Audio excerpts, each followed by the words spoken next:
Hi guys, welcome to Tife Files TV. We are back again with the latest gossip. Nyaya dziri kupisa dziri kutenderera pa social media. Queen Tatelicious homwe yenyika vachidedzera kuti ndadzoka nema v11s ana Freeman nehure rake vachiita se vachikwirana pa Lula Lula. Vanyora kuti ivo mahure hoye.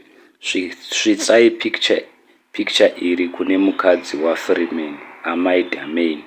Hure rake mamoyo rangoti ndiswerese maidhamini nditi murisei.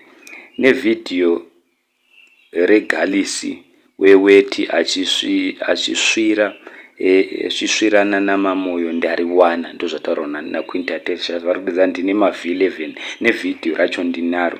Vaenderera mberi Queen Tatelicious vakati mboro yaHKD ndeye rabha hainyatsomiri. Hanzi mboro yachona iri kuramba kumira pavidhiyo ungati ndeye rabha.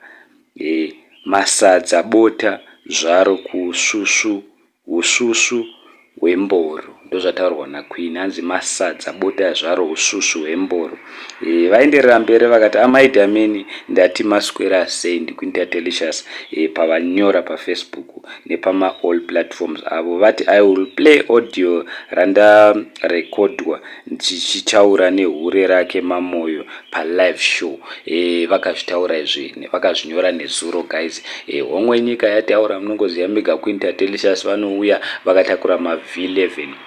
Saka nyaya yachona vanayo yese, ende picture rachona rakutotenderera pa social media. Rakatobvira kutenderera pa social media kubvira nezuro. Vanhu vatonaro riri kutenderera nekuti vadedza kuti hanzi svitsai picture iri kune mukadzi wani wa Freeman.